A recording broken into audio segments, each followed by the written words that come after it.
Al-Andalus adalah sebutan umat Islam selama abad pertengahan untuk semenanjung Iberia. Saat masa keemasannya, wilayah mereka mencakup sebagian besar semenanjung Iberia dan sebagian kecil Prancis Selatan. Saat di bawah pemerintahan Kekhalifahan Cordoba, Al-Andalus menjadi pusat pembelajaran, dan kota Cordoba yang saat itu adalah kota terbesar di Eropa menjadi salah satu pusat budaya dan ekonomi terkemuka di seluruh cekungan Mediterania, Eropa, dan dunia Islam. Al-Andalus menjadi pusat pendidikan utama untuk Eropa dan negara sekitar Laut Mediterania, serta menjadi jalan untuk pertukaran budaya dan karya ilmiah antara dunia Islam dan Kristen. Dan berikut ini adalah sejarah Al-Andalus selengkapnya. Saat masa kekhalifahan Umayyah dipimpin oleh Al-Walid I di tahun 711, seorang komandan yang bernama Tariq ibn Ziyad memimpin pasukan kecil yang terdiri dari orang-orang yang baru saja masuk Islam. Mereka mendarat di semenanjung Iberia, kemudian berkemah di kaki gunung yang selanjutnya dinamai menurut namanya, Jabal Tariq atau Gibraltar. Pasukan Tariq berisi sekitar 7.000 penunggang kuda orang Berber, sedangkan penguasa wilayah itu, Raja Roderick, mengumpulkan pasukan yang berjumlah 100.000. Namun sebagian besar pasukan tersebut tidak terlalu loyal pada Raja Roderick. Singkat cerita, Tariq akhirnya bisa memenangkan pertempuran yang menentukan ketika Roderick dikalahkan dan dibunuh pada tanggal 19 Juli di pertempuran Guadalete. Kemudian Tariq membagi pasukannya menjadi 4 divisi yang kemudian menaklukkan Cordoba di bawah komando Mughith al-Rumi. Begitu pula dengan Granada dan kota-kota lain. Sementara itu, Tariq tetap menjadi kepala divisi yang menaklukkan Toledo. Setelah itu, pasukan tersebut terus bergerak ke utara sampai ke Guadalajara dan Astorga, dan akhirnya sebagian besar semenanjung Iberia menjadi salah satu provinsi kekhalifahan Umayyah yang disebut Al-Andalus. Namun pada tahun-tahun setelah penaklukan, hubungan antara orang Arab dan Berber di Al-Andalus menjadi tegang karena terdapat perbedaan kasta di antara kedua etnis tersebut. Suatu ketika populasi etnis Berber jauh melebihi jumlah orang Arab di provinsi baru itu, dan kebanyakan orang Berber telah turut serta pada sebagian besar pertempuran, dan mereka juga diberi tugas yang lebih keras, misalnya menertibkan daerah-daerah yang bermasalah. Sampai pada tahun 729 Masehi, komandan Berber yang bernama Munus telah memberontak dan berhasil membentuk negara sendiri di Cerdanya untuk sementara waktu. Saat kekhalifahan Umayyah terganggu oleh tantangan kekhalifahan Abbasiyah di timur, provinsi-provinsi mereka di Afrika Utara dan Al-Andalus tidak bisa mereka kendalikan.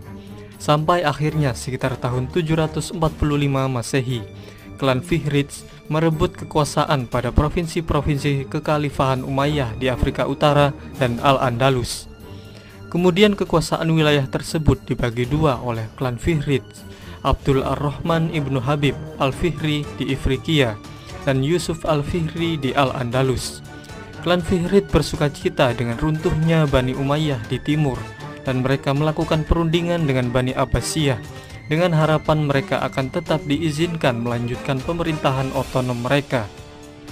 Tapi Bani Abbasiyah menolak tawaran itu dan menuntut penyerahan wilayah.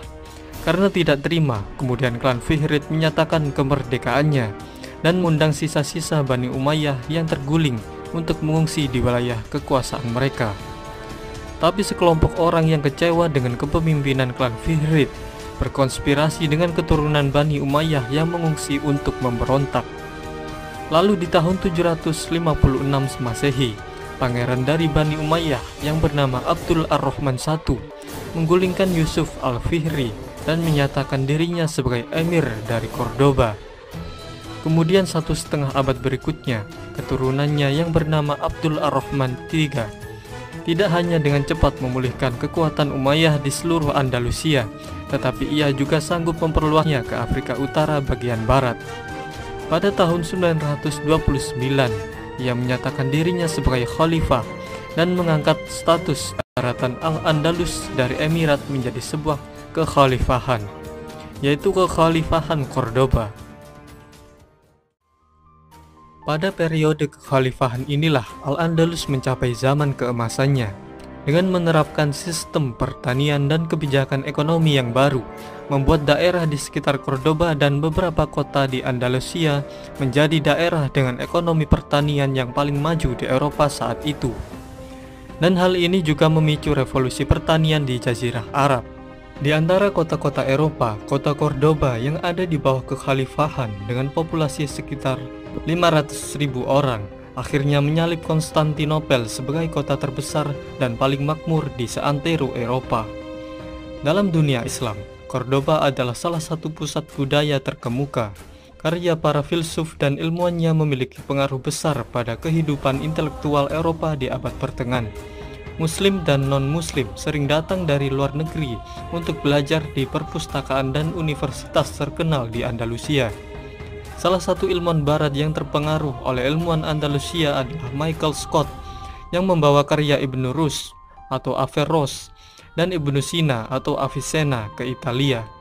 Peralihan gagasan ini tetap menjadi salah satu yang terbesar dalam sejarah dan secara signifikan mempengaruhi pembentukan periode Renaissance di Eropa.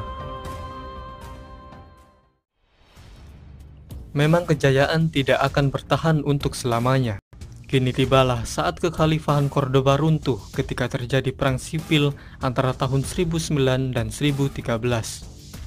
Pada tahun yang sulit itu, kekhalifahan Cordoba diinvasi bangsa Berber, sehingga Cordoba menjadi pecah. Mereka juga membantai penduduknya, menjarah kota, dan membakar kompleks istana. Dan di tahun 1031, Al-Andalus pecah menjadi sejumlah negara-negara kecil dan negara besar yang berpengaruh disebut Taifas. Setelah tahun 1031, Taifas terlalu lemah untuk mempertahankan diri dari serangan dan tuntutan upeti dari negara-negara Kristen di utara dan barat, yang dikenal oleh umat Islam sebagai bangsa Galicia. Akhirnya beberapa negara-negara pecahan kekhalifahan Cordoba itu ditaklukkan oleh bangsa Galicia, sehingga para raja Taifah yang masih merdeka mencari bantuan ke bangsa Berber di Afrika Utara, tapi mereka dicaplok juga oleh bangsa Berber. Dari pertengahan abad ke-13 hingga akhir abad ke-15, satu-satunya wilayah yang tersisa dari Al-Andalus adalah Emirat Granada yang menjadi benteng muslim terakhir di semenanjung Iberia. Emirat ini didirikan oleh Muhammad ibnu Al-Ahmar pada tahun 1230 dan diperintah oleh dinasti Nasrid, dinasti yang paling lama memerintah dalam sejarah Al-Andalus. Tapi Emirat Granada masih harus mengirim upeti kepada kerajaan Kastil.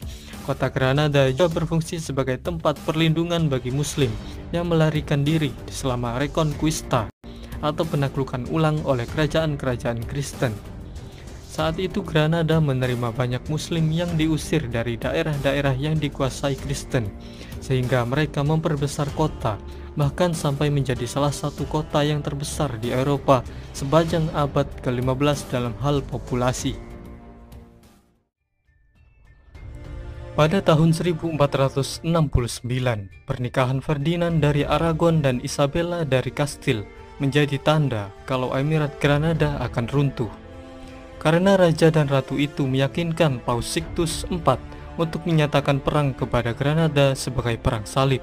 Lalu serangan pun dilancarkan, sampai akhirnya pada tanggal 2 Januari tahun 1492, setelah pengepungan yang panjang, Sultan terakhir dari Emirat Granada, Muhammad XII, menyerahkan kota beserta seluruh isinya. Kini umat Islam yang bermukim di kerajaan Kastil berjumlah 500 juta. Namun setelah musim gugur, 100.000 orang telah meninggal atau diperbudak, 200.000 orang beremigrasi, dan 200.000 orang tetap sebagai masyarakat minoritas. Banyak elit muslim termasuk Muhammad XII telah diberi area Gunungan Alpujarras sebagai kerajaan. Di tahun itu, kaum muslim di Granada masih diizinkan untuk terus mempraktikkan agama mereka. Tapi di tahun 1502, Raja-Raja Katolik memaksa semua muslim yang hidup di bawah kekuasaan Kastilia berpindah agama. Kemudian keturunan muslim menjadi sasaran pengusiran dari Spanyol antara tahun 1609 dan 1614. Akhirnya sekitar tahun 1727, setelah terjadinya tragedi penuntutan massal, Islam asli dianggap telah padam di Spanyol.